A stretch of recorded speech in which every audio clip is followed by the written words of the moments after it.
Hey, you guys, and welcome back to another edition of Unpopular Opinion with me, Krystal Ketchum. So today's a little different. We're actually on camera, and I am joined by a friend, a fellow YouTuber, and correspondent, Malene Rose. How are you?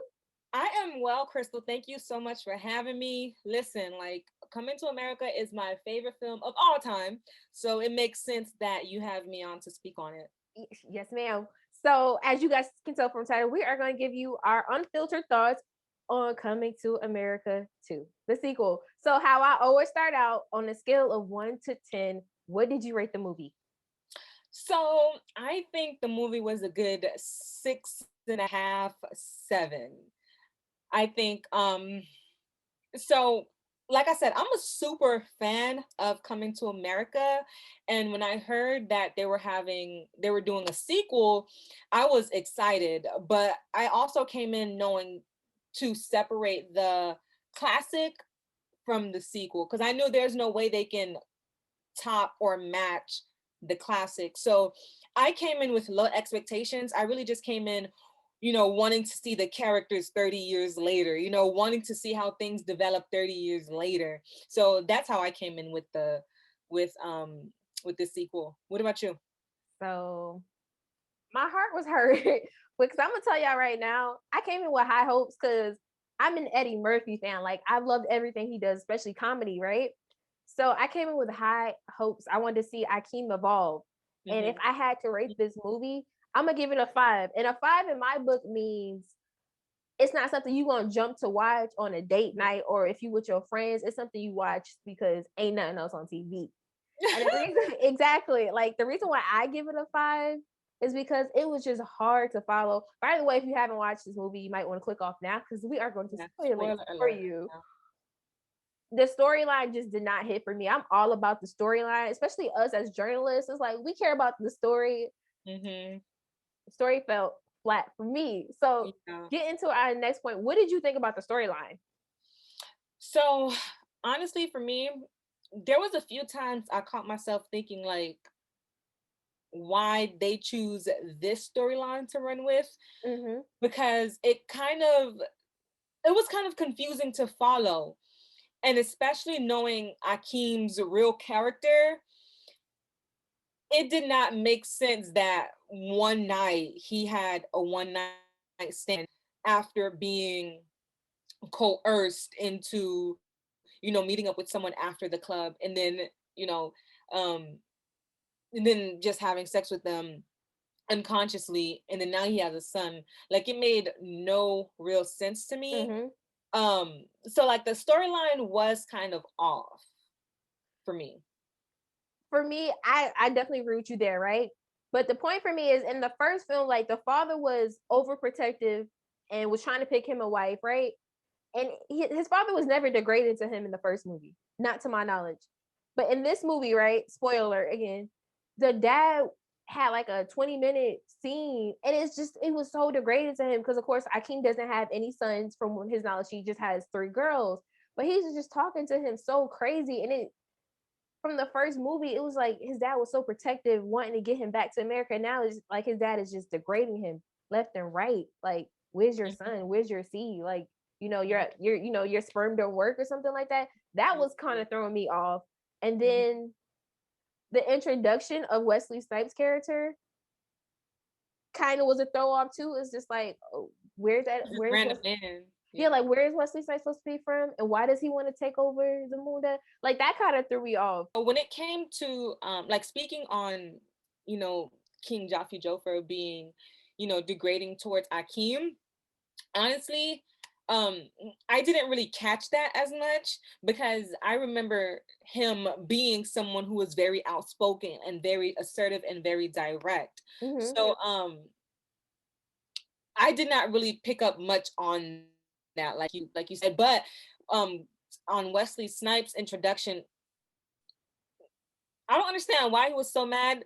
I guess I guess their point was the fact that Akeem pretty much left his sister at the altar. Oh, okay, yeah, true, true.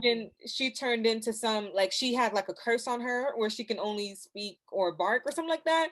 But it was still kind of off, you know what I mean? And what I didn't get was if Akeem's the king, if you're the king of this nation, of this country, why are you so intimidated by this general? Mm-hmm. Can't you just shut that down? Like, why is this man telling you he can kill you? I don't, that was kind of off to me. I would definitely say that. And then next, speaking of Wesley Snipes, what did you think Mhm. about the casting? I I love the casting. I love the casting. It was nice seeing um people make their rounds like Tiana Taylor, Rotimi, Leslie, Tracy Morgan, um, I forget her name, Eddie Murphy's daughter. Lane, Kiki Yeah, Lane. Kiki Lane. I loved her. She killed it. Mm-hmm. So I think, and I also enjoyed like seeing people like Rick Ross just make like a quick pop up. So I really enjoyed the casting. It was nice to see it, live in the 21st century. It was nice to see it evolve 30 years later into how we know the state of the culture to be. Mm-hmm. Okay, first, y'all, Wesley Snipes is the standout in this movie. Like, He is. Wesley Snipes is that man is a dynamic actor. Like, you went from Sugar Hill to the Mhm. Munda character. Like, Wesley Snipes did Mhm. it for me. He remained in character that whole time. His accent did not break. I thought Tiana Taylor was good. I thought, Mhm. what's that really tall basketball player that made an appearance? I forgot his name, but he's like over 7 feet. I don't know, the one that that Akeem made Get Up or something like that. Yes, it's y'all. It's this basketball player. Like, he's a legend Yeah. too. I forgot his name, but he makes an appearance. Like you said, Rick Ross. Mm-hmm. Oh, what is that? He's a TV show host. Trevor Noah. He's in it. Trevor Noah. Yeah, like there's a lot of people you wouldn't expect to Mm-hmm. be in this movie that's actually in this movie. Mm-hmm. But speaking of casting, the one person I just wish would have stepped up their game, and he a legend, is Arsenio Hall. Like, Mm-hmm. y'all, Arsenio Hall broke accents so many times, it was just cringeworthy. Like, there were some scenes where you couldn't even hear the accent. Like, it's just like he stopped caring at some point. Really? Like, Arsenio Hall just, Arsenio said, "I'm from Queens, okay? I'm from Queens." he might as well have been, because I don't understand where the accent goes. It's like, if they in the bedroom, he tries to do the accent, but then in the elevator, it just, Disappears. yeah. That really annoyed me about this movie. I thought Teyana Taylor did a good job, with curating her accent. And like Kiki Lane and all the women that played Eddie Murphy's daughters, they did a good accent. Amazing, yeah. They did well. Mm-hmm. So, in comparison to the first one, how'd you feel from 1 to 2? In regards to The sequel, the sequel. no, just like the overall story from coming to America to coming to America. So again, as a super fan, I came in with low expectations. I came in with simply just wanting to see how things evolved, I did not think so. When I read the storyline that um Akeem was going back to America to find his bastard son, Mm-hmm. that already threw me off. So I knew coming into it, it wasn't really going to be much of a sequel. It was going to be more so of a follow-up. So I knew the idea, what for me personally, I was able to separate the classic from this new movie. To me, this is a movie on its own. I'm not sure why they would label it as a sequel. I really think they just wanted to play on the whole Mm-hmm. African Zamunda prince queen type of storyline or theme, but I don't think it was really intended to be a real Sequel. sequel, even though they advertised it like that. Based on how it was presented, this looks like it's a movie on its own that can literally stand on its own. You know what I mean? um so I can't really say, like, I can't really compare the two. Of course, the classic wins. Like, by no way can A they even, landslide. by a landslide. By no way can they even compare. That classic is going to remain a classic, especially for the time that it came out in, like in the 80s, and like the costume, and like that was a time of its own. So it was able to thrive in that time. So I can't really compare the two, but it was cool. It was cool to see. Okay, y'all. She has a really good point here, right? Like the movie, it honestly the movie could stand alone because it's really not a sequel. In Mm-hmm. hindsight, it's really not. Even though they're promoting it, they're advertising it as a sequel, it doesn't feel like one. And Mm-hmm. then in comparison, y'all, I really walked in differently than you. I was really expecting a sequel, and I had high expectations, and it just kind of all felt flat. Like it really didn't feel like a sequel from the 1988 movie.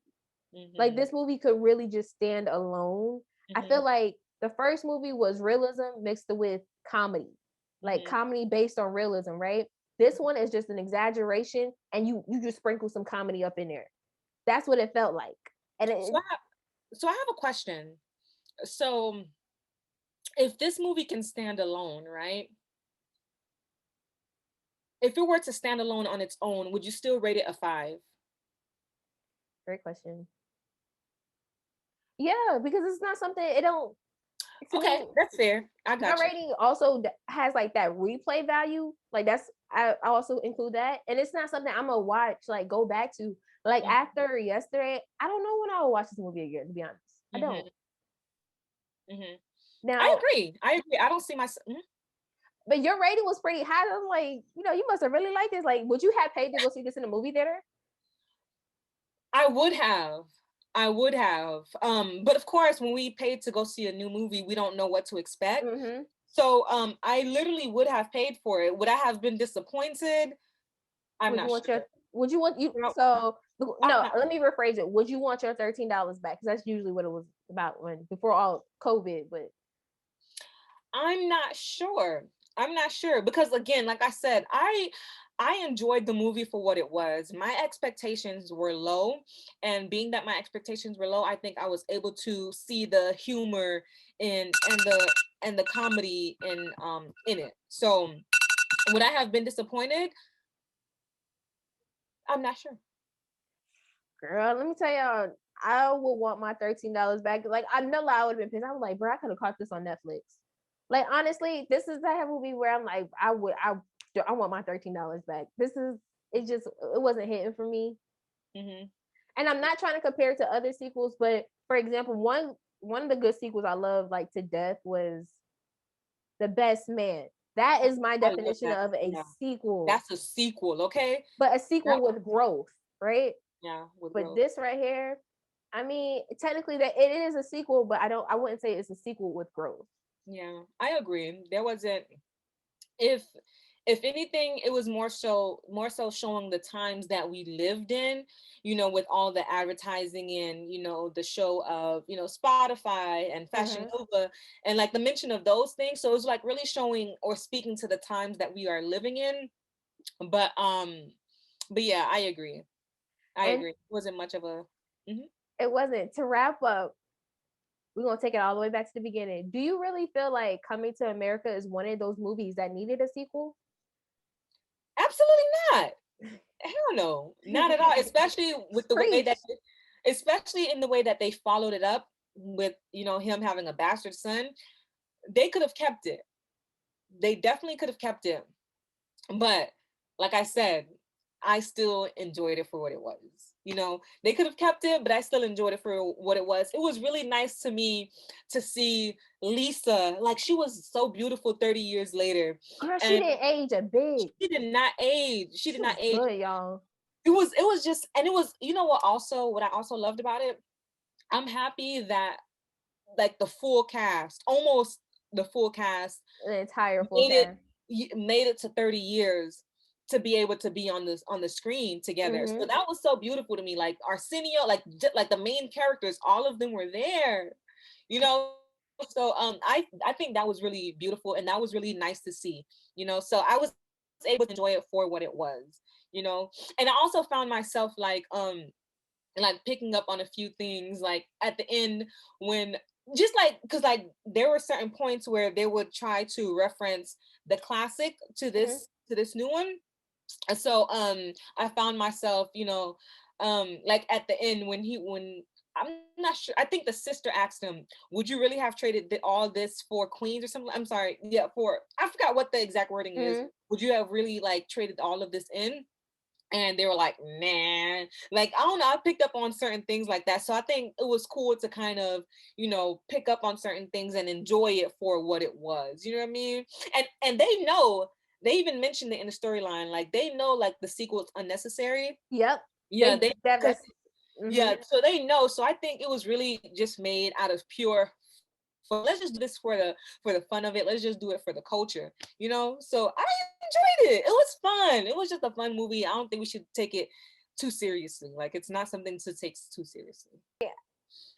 The question, like, did Coming to America need a sequel? No, because It that's like didn't. asking, does like Love and Basketball need a sequel? No, No. but since it is here, one thing I think everybody did enjoy is like the bringing the characters together again, like bringing Yeah. Sexy Chocolate back. That made me smile. Like Hmm. the ending scene, like Sexy Chocolate, Hmm. reappears, and that was really enjoyable to me. Hmm. So I think this movie, like you said, was probably just based on a notion of fun. Let's just have some fun. Hmm. But yes, I would again say don't come in like I did with your hopes all up, like, oh, this is really gonna be a continuation. It's gonna be growth. No, because you're gonna be disappointed. But Yeah. just think of it from a fun aspect. Don't think too much of the first movie. Just come in it with an open mind. Hmm. And I agree. I agree. don't think too I much agree. about the accents either. Yeah, Eddie's accent was throwing me off a bit. It was way better in the classic, but yeah, just go into the movie just wanting to, just out of like just keeping an open mind, like you said, just out of curiosity, watch Yeah, for the pure, you know, curiosity of it all.